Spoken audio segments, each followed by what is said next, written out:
गुरु तुम हो ज्ञानी ज्ञान के दाता, मुनि गुरुवर को करके प्रणाम गाऊं मैं, ध्याऊं मैं सुबह शाम। पुलक सागर एक नाम एक नाम। इस कार्यक्रम के प्रसारण पुण्यार्जक परिवार हैं श्री सुधाकर जी अग्रवाल, जितेंद्र कुमार सुधाकर जी अग्रवाल, ट्रस्टी जिन शरणम तीर्थ, संरक्षक पुलक मंच परिवार श्री रामपुर, सौभाग्यवती प्रिया जितेंद्र कुमार अग्रवाल, अध्यक्षा पुलक मंच परिवार श्री रामपुर, राष्ट्रीय शिक्षा मंत्री पुलक मंच परिवार, संयोजिका जिन शरणम छात्रावास, अध्यक्षा आचार्य शांति सागर पाठशाला श्री रामपुर, कुमारी समृद्धि चिरंजीव सार्थक अग्रवाल परिवार श्री रामपुर, जैन एग्रो इंडस्ट्रीज, निर्माता कॉटन सीड ऑयल और एग्रो उत्पाद, plot number A180 MIDC Shri Rampur, जिला अहमदनगर, महाराष्ट्र। विरक्ति वैराग्य सन्यास के पथ पर भगवान बढ़ गए।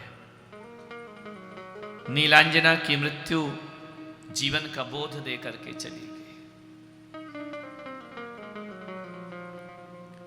रोज रोज कथा करता हूं, रोज रोज प्रवचन सुनाता हूं। जरूरी नहीं है कि वह कथा तुम्हारे जीवन का परिवर्तन कर दे। जरूरी नहीं है कि प्रवचनों से परिवर्तन हो जाए। हजार शब्द बोलो तो कोई एक शब्द होता है जो जीवन को बदलता है। हजारों लाखों शब्दों से दुनिया नहीं बदला करती है। बड़े बड़े ग्रंथों को पढ़ के भी जीवन में परिवर्तन नहीं आता है। तो परिवर्तन का एक शब्द, एक वाक्य कब आएगा कह नहीं सकते हैं, लेकिन आएगा जरूर। देशना लब्धि के बिना सम्यक दर्शन की प्राप्ति नहीं होती है। भगवान की दिव्य देशना का अमृत पान जन्म जन्म करना पड़ता है। एक बार की देशना से जीवन की मंजिलें नहीं मिला करती। कितने समूह शरण में गए हैं, कितने प्रश्न किए हैं, जीवन में कुछ फला नहीं। बचपन से अभी तक धर्म सीख रहे हो, जान रहे हो, गुरुओं से सुन रहे हो, प्रवचनों में मन लगा रहे हो, शास्त्रों को पढ़ रहे हो, कुछ भीतर घटता है क्या? जरूरी नहीं है कि वह पुलक सागर से तुम्हारे जीवन में परिवर्तन आए, कोई जरूरी नहीं। नहीं बदलने वाले मारीच जैसे जीव ऋषभदेव से परिवर्तन नहीं कर पाते अपने जीवन का। ऋषभदेव तो भावलिंगी चतुर्थकालीन के परम तपस्वी भगवान, परम शुद्ध उपयोग में लीन आत्माएं, वह मारीच जैसों का जीवन नहीं बदल पाती हैं। तो आप और हम तो साधारण लोग। श्रेणिक जाते रहे, समूह शरण में बैठते रहे महावीर के, लेकिन वैराग्य नहीं हुआ।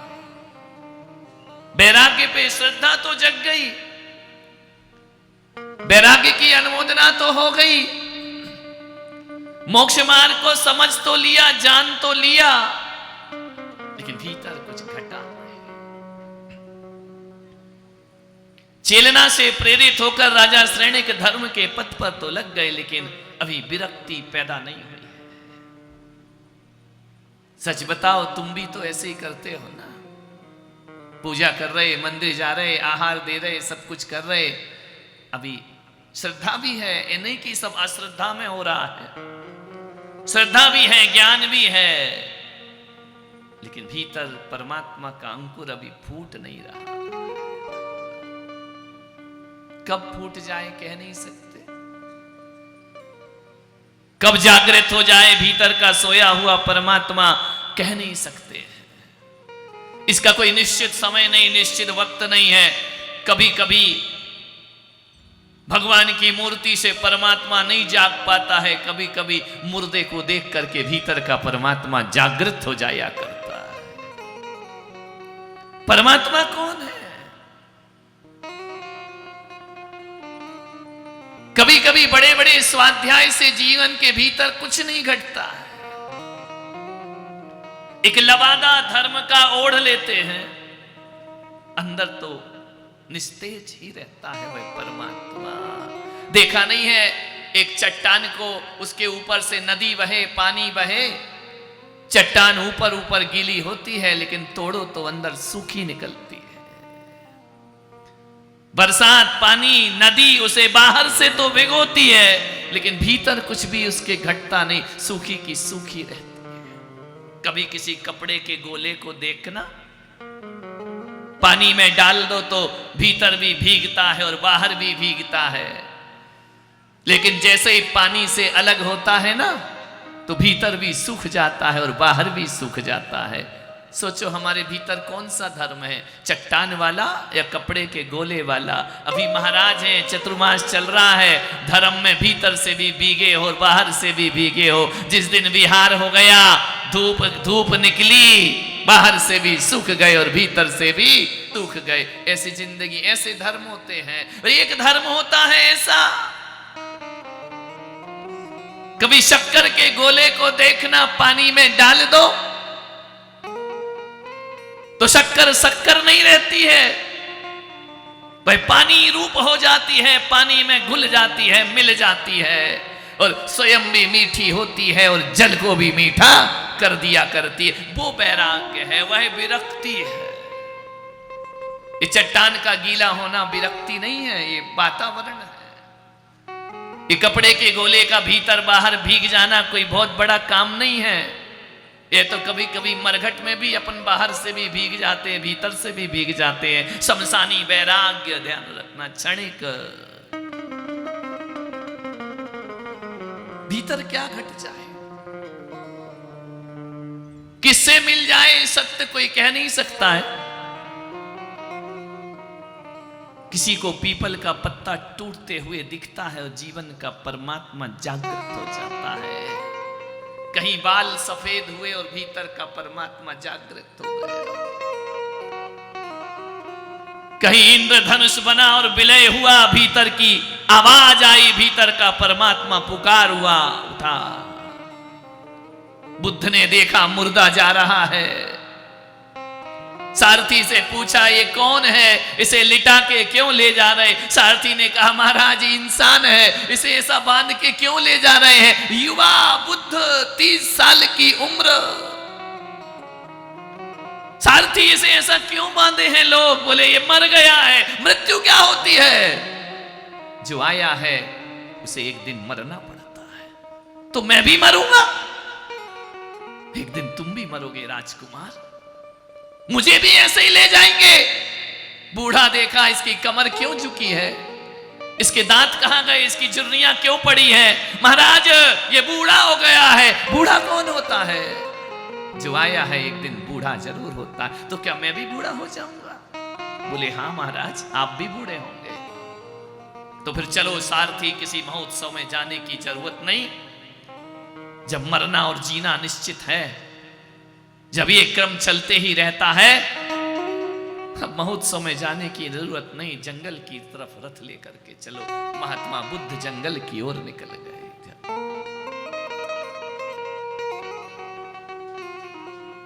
शेर ने सुना कि तू जिनराज बन सकता है। आज मांस भक्षी है, कल जिनराज होगा।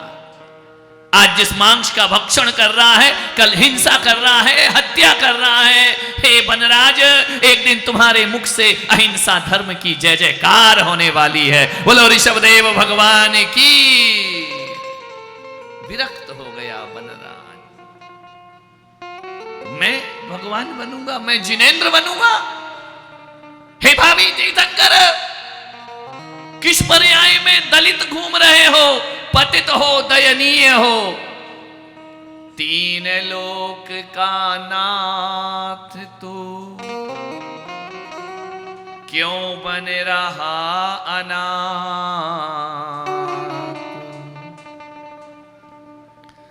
3 लोक का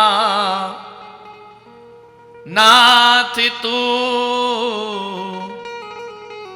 क्यों बन रहा अनाथ? रत्नात्रय निधि साथ ले, हो जाए जगन्नाथ। ऐसे भटक रहे हो जैसे कोई केवली कटोरा लेकर घूम रहा हो। इस गली से उस गली, भीतर का सम्राट, भीतर का परमात्मा भिखारी बना घूम रहा।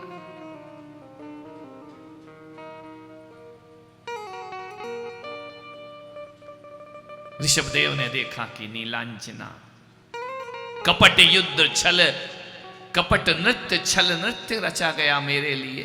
समझ गए भगवान। मालूम है, एक नीलांजना, एक अप्सरा ऋषभदेव को बोध करा देती है। पानी में पड़ा हुआ बुलबुला एक बोध करा देता है। सूर्य का उगना भी जीवन का बोध है और सूर्य का डूबना भी जीवन का बोध है। पदार्थों का मिलना भी जीवन का बोध है और पदार्थों का बिछुड़ जाना ये भी जीवन का बोध है। किसमें जी रहा है इंसान? समझ गए ऋषभदेव। झट जिनके भीतर सन्यास घटता है ना, वो इंतजार नहीं करते, वो रुकते नहीं हैं। करकेश लौंच तत्काल झट वन को ध्याए। भटकते नहीं हैं वो संसार में। फिर देर नहीं लगती है। भीतर का सत ओढ़ा हुआ सन्यास अलग है और भीतर से प्रकट हुआ सन्यास अलग हुआ करता है। ओढ़ा हुआ सन्यास किताबों को पढ़ पढ़ के होता है। ओढ़ा हुआ सन्यास जीवन भर मर्यादाओं का बंद बंद के जीना चाहता है। लेकिन भीतर से जब सन्यास घटता है, ओढ़ा हुआ नहीं, किसी का अनुसरण नहीं करता है, किसी मर्यादा का बात नहीं करता है। जब भीतर से सन्यास घटता है, वो जो करता है वो सारे जगत के लिए मर्यादा बन जाया करती है, सारे जगत के लिए कल्याण का विषय बन जाती है। मैंने आचार्य पुष्पदंत सागर जी के चरणों में पहुंचा। आचार्य विद्यासागर जी के संग ब्रह्मचारी रहा। भिंड में पहुंचा आचार्य पुष्पदंत सागर जी के पास कि मुझे दीक्षा लेना, मुझे सन्यास लेना है। उन्होंने कहा कि सन्यास भीतर से है या नहीं है। तार्किक है, बहुत बड़े वक्ता है। एक समय सारी दुनिया उन्हें सुना करती थी। मैंने कहा क्या पूछना चाहते हैं? बोले भीतर से वैरागी हो या बाहर से हो। मैंने कहा मैं नहीं जानता हूं कि भीतर का वैराग्य क्या और बाहर का वैराग्य क्या। मैं तो पढ़ लिख कर स्कूल से आया था। मैंने कहा आप बताइए कि आपके संग में यदि मैं रहूं तो आपका अनुशासन क्या है। मुझे इतना कुछ धर्म वरम नहीं आता था। मैंने कहा आपका अनुशासन क्या है? उन्होंने एक शब्द कहा और बस मैंने अपना सारा जीवन उनके चरणों में समर्पित कर दिया। बस एक शब्द जीवन को बदल देता है। उन्होंने कहा कि मैं किसी को अनुशासन में नहीं रखता हूं, मैं अपने शिष्यों को अनुशासित में नहीं रखता हूं। पहले तो मुझे लगा ये कैसे आचार्य कह रहे हैं कि मैं अपने शिष्यों को अनुशासन में नहीं रखता हूं। आज भी वो स्वर्ण अक्षरों में मेरे मानस पटल पर वो शब्द लिखा है। हमारे गुरुदेव ने कहा कि देखो, यदि तुम सच्चे सन्यासी होगे, भीतर से सन्यास होगा, तो अनुशासन में रखने की जरूरत नहीं, अपने आप अनुशासित रहोगे। यदि भीतर की प्यास गहरी है, मुझे डांटने का अवसर नहीं मिलेगा, मुझे दंड का अवसर नहीं मिलेगा, मुझे प्रायश्चित देने का अवसर नहीं मिलेगा। आचार्य को प्रायश्चित देना शौक थोड़ी होता है। यदि भीतर का सन्यास सच्चा होगा तो एक काम करना, मेरे संग में आने से पहले मैं सच्चा शिष्य तभी मानूंगा जब कभी मुझे तुम्हें जीवन में प्रायश्चित और दंड देने की जरूरत ना पड़े, तुम पर मुझे अनुशासन लादने की जरूरत ना पड़े। मैंने उसी दिन गांठ बांध ली कि प्रज्ञा पुरुष है और कहता हूं सचमुच ये मेरा दंभ नहीं, ये मेरी व्यक्तिगत समर्पण है कि 30 साल में आज तक मेरे गुरु ने कभी मुझे डांटा नहीं, मैंने उन्हें अवसर प्रदान नहीं किया कि मुझे दंड दिया जाए, मुझे प्रायश्चित दिया जाए। बस मैं यही प्रार्थना करते रहा, यही साधना करते रहा उनके साथ में रह करके कि कैसे इनका कृपा पात्र बनूं, कैसे इनका स्नेह पात्र बनूं। मेरे मन का होता था तो भी कोई बात नहीं, नहीं होता था तो भी कोई बात नहीं। कभी कभी संग में विपरीत परिस्थितियां भी बनती थी, कुछ नहीं, एक ही जीवन का लक्ष्य था, गुरुदेव का कृपा पात्र बनना। जीवन की सबसे बड़ी साधना है अपने गुरु के स्नेह का पात्र बनना। सारे जगत का स्नेह मिले और गुरु का ना मिले तो सन्यास थोथा हो जाता है, व्यर्थ हो जाता है, सुख नहीं दे पाता है, आनंद नहीं दे पाता है। जीवन में उस आनंद को बटोरो, वो जीवन का बहुत बड़ा आनंद है, मेरी स्वयं की अनुभूति है। सारा संसार प्रशंसा करे तो वो सुख नहीं मिलता है। गुरु अपने मुंह से एक शब्द बोल दे तो जीवन में बरसात अमृत की हो जाया कर। देखा नहीं जिन शरणम पंच कल्याणक में गुरुदेव ने जिस दिन मुझे कहा, मुझे ऐसा लगा गुरुदेव आए हैं, वो परीक्षा देने में जा रहा हूं, बोर्ड के फाइनल एग्जाम होने जा रहे हैं, कितने नंबर मिलते हैं, आज भी वह रिकॉर्डिंग है। आज भी गुरुदेव ने कहा, उस समय मुझे ऐसा लगा कि मेरा तीर्थ, मेरा पंच कल्याणक, मेरी साधना, मेरी तपश्चर्या, उन्होंने इतने ही कहा कि सब शिष्यों में कोई सबसे ज्यादा प्रिय मुझे है तो पुलक सागर मुझे सबसे प्रिय है। मुझे लगा कि 30 साल की परीक्षा पास हो गया, मैं जिंदगी में ध्यान रखा। यही तो साधना, यही तो तपश्चर्या है। गुरुद्रोही बनकर, गुरु विद्रोही बनकर जीवन में मुक्ति की प्राप्ति नहीं होती है।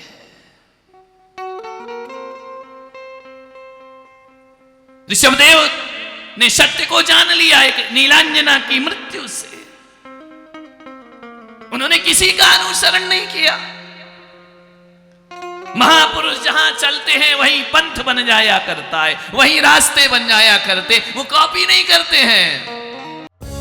इस कार्यक्रम के प्रसारण पुण्यार्जक परिवार हैं श्री सुधाकर जी अग्रवाल, जितेंद्र कुमार सुधाकर जी अग्रवाल, ट्रस्टी जनशरणम तीर्थ, संरक्षक पुलक मंच परिवार श्री रामपुर, सौभाग्यवती प्रिया जितेंद्र कुमार अग्रवाल, अध्यक्षा पुलक मंच परिवार श्री रामपुर, राष्ट्रीय शिक्षा मंत्री पुलक मंच परिवार, संयोजिका जनशरणम छात्रावास, अध्यक्षा आचार्य शांति सागर पाठशाला श्री रामपुर, कुमारी समृद्धि चिरंजीव सार्थक अग्रवाल परिवार श्री रामपुर, जैन एग्रो इंडस्ट्रीज, निर्माता कॉटन सीड ऑयल और एग्रो उत्पाद, plot number A180 MIDC Shri Rampur, जिला अहमदनगर, महाराष्ट्र। गुरु तुम हो ज्ञानी, ज्ञान के दाता, मुनि गुरु